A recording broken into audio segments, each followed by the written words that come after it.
মুক্তি পেল রাশের নতুন গান। কেমন হলো, কি বলছেন অভিনেতা অভিনেত্রীরা, চলুন শুনে নি আমরা। আমার তো মনে হয় যে আমাদের বেড়ে ওঠার সমস্ত রসদই সিনেমার মধ্যে রয়েছে। একদম এত কিছু একটা সিনেমার মধ্যে কি করে তথা গুছিয়ে লিখেছে এবং ফুটিয়ে তুলেছে আমি জানি না, আমার সেই ক্ষমতা নেই যে আমি বুঝবো, কিন্তু করতে গিয়ে যে প্রচন্ড উপভোগ করেছি সেটা বলতে পারি। যে আমার প্রত্যেকটা মুহূর্তে প্রত্যেক দিন আমরা যখন শুট করেছি আমার মনে হতো যে আরে এই জিনিসগুলো তো ছোটবেলায় করতাম, এ বাবা অনেকদিন করা হয়, এই আড্ডাটা মারা হয়নি, এভাবে ক্রিকেট খেলা হয়নি, ফুটবল খেলা হয়নি, পুকুরে ছাপানো হয়নি, বাইরে বসে তাবুর উপরে আড্ডা মারা হয়নি। মানে এখানে আমাদের কোনো মেকআপ ভ্যানও ছিল না, আমরা সবাই দুটো মেকআপ রুম ছিল, একটা ছেলেদের একটা মেয়েদের। তো হয়ে যাওয়ার পরে আমরা বাইরে এসে বাড়ির উঠোনের মধ্যে এরকম খাটিয়া পাতা থাকতো, আমরা তার মধ্যে বসে থাকতাম, সারাদিন ওখানে আড্ডা হচ্ছে, গল্প হচ্ছে, যাকে যখন লাগছে সে শটে যাচ্ছে, শট শেষ হয়ে গেলে আমরা লাগা হচ্ছে। এই মানে শুটিংটা কি করে হয়ে গেল বুঝিনি। মানে আমি রণজয় আমরা তো ভালো, পিছনে লাগতে একমাত্র দেবনি, আমাদের সহ্য করতে হবে। কি করে আমাকে দেখে এটা মনে হয় ঠিক উল্টো। দেখে কি করে মনে হবে বল, অভিনেত্রী না। কি রাখবো ভাবছি। মানে 10 জনের মধ্যে কে বেশি লেগ পুলিং করে বিক্রম? এই যে একদম আমায় দেখে মনে হয় অফ কোর্স এত বছর ছিল। ঠিক আছে, এটা মানে ভালো বললে এই শুধুই লাগে আম অর্পিতা। হ্যাঁ, ম্যাঙ্গো সিজন এখন ভাব। আর আম করোনা সিকোয়েন্সও আছে, আম করোনা সিকোয়েন্স আছে। আম অর্পিতা। একটা কথা বলেন যে এই ছবিটা মানে গল্প তো অবশ্যই, কিন্তু অনেকগুলো জিনিস বোধহয় ফিরিয়ে দিল, এটাই বোধহয় নস্টালজিয়া প্রত্যেকের কাছে। এই সিনেমাটা তো সেইটা নিয়ে, মানে ধর রাশের উৎসবটা তো আজকের দিনে আমরা আর কেউ পালন করি না। আমরা ছোটবেলায় যেমন ঝুলন সাজানো হতো দেখতাম, আজকের দিনে তো কেউ মানে সাজায় না, ওই সময় নেই, কারোর কাছে অবকাশ নেই। আমরা কিসের পিছনে সারাদিন ছুটছি আমরা কেউ জানি না। একটা অদ্ভুত বিষয় আছে, ভাব যে আমরা যারা ধর আমাদের ইন্ডাস্ট্রিতে কাজ করি বা আমাদের যারা বন্ধু বান্ধবরা মিডিয়ায় কাজ করে, আমরা কিন্তু প্রত্যেক দিন প্রত্যেক মুহূর্তে দৌড়চ্ছি কিছুর একটার পিছনে, কিছু একটা অ্যাচিভ করার জন্য। এবার এর বাইরে যে একটা জীবন আছে যেটা বাঁচতে হয়, যেটা হয়তো আমাদের আগের জেনারেশনরা বাঁচতো, আমরা ছোটবেলায় বাঁচতাম, সেটা তো ফেলে এসেছি কোথাও একটা। এবার বাই চান্স যদি সেটা ফেরত পাওয়া যায় তাহলে তো আনন্দ হবে ভেতরে ভেতরে। সেই আনন্দটা ধর এই গোটা শুটিং এর শিডিউলটাই আমি উপভোগ করেছি। আর আমি সত্যিই চাইবো যখন হলে আসে সিনেমাটা, আমাদের যে দর্শকরা গিয়ে হলে দেখবে তারাও যাতে ওই একই জিনিসটা উপভোগ করতে পারে, এবং ওই সিনেমা হলেও যাতে ফিরে যেতে চায়, যেটাও আমাদের একটা ভীষণ বড় কালচার ছিল, বাঙালিদের কালচার ছিল, যেটা আমাদের কমে আসছে, সাউথে ভীষণ ভাবে আছে, কিন্তু আমাদের মধ্যে বাঙালিদের মধ্যে কমে আসছে। সেটা আবার চাইবো যে আমরা যেমন আমাদের ছোটবেলাটা, তাদেরও ছোটবেলাটা ফিরিয়ে দেওয়ার চেষ্টা করছি এই ছবির মধ্যে দিয়ে তারাও যেন হলে এসে নিজেদেরকে রিলিভ করে, নিজেদের ছোটবেলাটাকে রিলিভ। আর একটা খুব ইম্পর্টেন্ট বিষয় আছে এই আমাদের এই গল্প বলার মধ্যে, এই সিনেমাটার মধ্যে ইনফ্যাক্ট আমাদের টিজারে সেটা অনুষ্কাদির গলায় শোনাও যাচ্ছে একদম, যে মানুষ শুধুমাত্র বেঁচে থাকবে কেন, মানে মানুষ শুধু সার্ভাইভ করবে কেন, আমাদের তো এই জীবনটা সেলিব্রেট করার কথা, বেঁচে থাকবে কেন, আমাদের তো এই জীবনটা সেলিব্রেট করার কথা। তো আমরা যদি সেলিব্রেট না করি, কনসিডারিং আমাদের যা যা ভগবান দিয়ে পাঠিয়েছে, তাহলে তো আমরা ওয়েস্ট করছি লাইফ।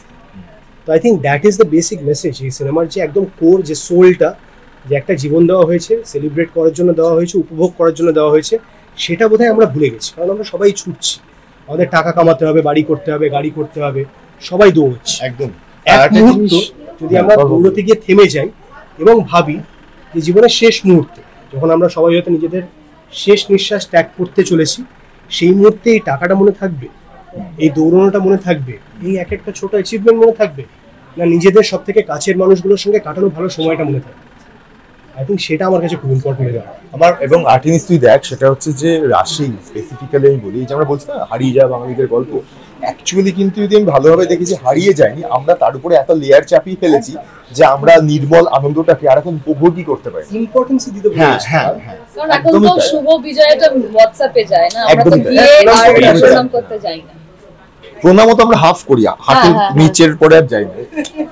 আমার শুধু মনে হয় এখান থেকেই যে রাশ এমন একটা সিনেমা যেটা আমাদের সবাইকে আমাদের এমন একটা জীবনে ফেরত পাঠাতে পারে, যে জীবনটা আমরা ফেলে এসেছি কিন্তু প্রচন্ডভাবে উপভোগ করতাম, এবং সেইটা আমরা যেভাবে আমাদের শুটিং এর মাধ্যমে উপভোগ করেছি, অডিয়েন্স যখন দেখবে ঠিক সেম তারা একই এক্সপেরিয়েন্সটা দিয়ে যাবে। শুধু আমার ছোটবেলা নয়, এই ছবিটার বিগিনিং ক্রেডিটেই পাবে যখন ছবিটা রিলিজ করবে, যে আমার বন্ধু অভিনেতা অম্বরীশ ভট্টাচার্য, তার বাবা ছিলেন অবনী ভট্টাচার্য, তার বাবার কিছু দর্শন, জীবন দর্শন এবং অম্বরীশেরও কিছু ছোটবেলার ঘটনা, মূলত এই ছবির মূল ক্রাক্সটা আর কি, একটি বাড়ির থেকে দূরে চলে যাওয়া ছেলের তার ফেরত আসার গল্পটা, সেটা কিন্তু মূলত ওই অম্বরীশের জীবনের একটা ঘটনা থেকে অবলম্বন, এবং আমার জীবনের ছোটবেলা তো অফকোর্স জড়িয়েছে, আমি যেহেতু জয়েন্ট ফ্যামিলিতে বড় হয়েছি।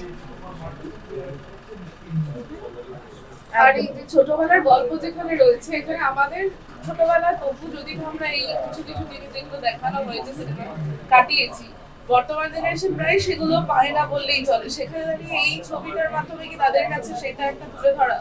একটা আমাদের প্রিটিজারে যেটা ছিল, কিছুই কি হারিয়ে যায়, সবই থেকে যায় নিজের মতন করে।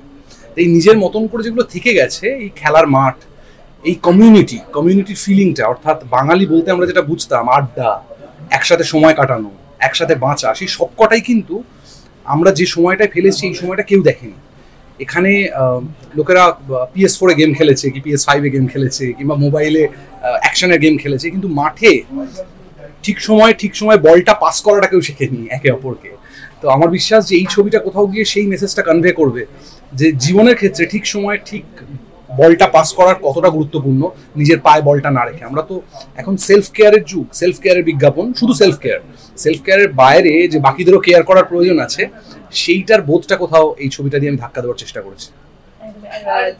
তো রয়েছে এখানে যেটা তুমি বললে যে তোমার ছবিতে প্রথম রবীন্দ্রসঙ্গীত ব্যবহার হয়েছে, তো সেখানে দাঁড়িয়ে রবীন্দ্রসঙ্গীত ব্যবহার করার মানে ভাবনাটা কোথা থেকে বা কি কারণে? একেবারে গল্পের নিরিখে, কারণ এখানে বাড়ির জ্যাঠা কাকারা সবাই মিলে নাটক করে আর কি, হ্যাঁ, বিচিত্র অনুষ্ঠান রাস উপলক্ষে, সেখানে বাড়ির ছোটরা কবিতা বলে।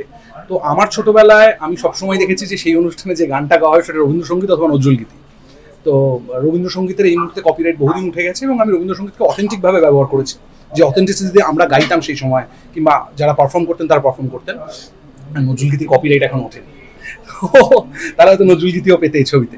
তো আমি চেষ্টা করেছি যতটা সম্ভব বিশ্বাসযোগ্য থাকা যায় 2025-এ দাঁড়িয়ে 1996 কিংবা 2000-এর একটা জীবনকে তুলে আনতে এই সময় দাঁড়িয়ে। কিন্তু গল্পটা কিন্তু 2025-এর প্রেক্ষাপটে শুরু হচ্ছে হয়তো 1990 সালে, কিন্তু গল্পটা শেষ হচ্ছে 2025 সালের রাসের সময়। আর এই রবীন্দ্রসঙ্গীতটাকে এনহ্যান্স করার জন্যই কি আরো মনোজদার স্যারকে চয়েস? আমার মনে হয় মনোজদা এনহ্যান্স করাতে রবীন্দ্রসঙ্গীতের ক্ষেত্রে এনহ্যান্সে বিশ্বাসই করেন না। মনোজদা যেটাতে বিশ্বাস করেন সেটা হচ্ছে রবীন্দ্রসঙ্গীতকে কতটা প্রাণ দিয়ে এবং অথেন্টিসিটির সাথে রবীন্দ্রনাথকে বাঁচিয়ে রাখা যায়। উনি রবীন্দ্রনাথকে ভাঙাতে বিশ্বাস করেন না, বরং রবীন্দ্রনাথকে গড়াতে বিশ্বাস করেন। সেই জন্যই কিন্তু মনোজদাকে নিয়ে আসা এবং মনোজদার সাথে এই কোলাবোরেশনটা, এবং মনোজদাকে দিয়ে গান গাওয়ানো মূলত এই ছবিতে, মনোজদার প্রথম প্লেব্যাক ছবিতে। চমৎকার লাগবে আমার বিশ্বাস বিক্রমের লিপে মনোজদা যে গেয়েছেন, তাতে কিন্তু ভীষণ রকম রবীন্দ্রনাথকে নিয়ে যাপন করা একটা মানুষ, রবীন্দ্রনাথকে নিয়ে রবীন্দ্রনাথের মতো করে রেখে দেওয়া, সেইটা আমার দরকার ছিল বলে মনোজদার সাথে কোলাবোরেশন। এরকম নানান এন্টারটেনমেন্টের রেগুলার ডোজ পেতে হলে অবশ্যই চোখ থাকবে ওয়ার্ল্ড নিউজ। এখন খবর এখন এখানেই। ক্যামেরার রণসঙ্গে অরুণাবদী, ওয়ার্ল্ড নিউজ, কলকাতা।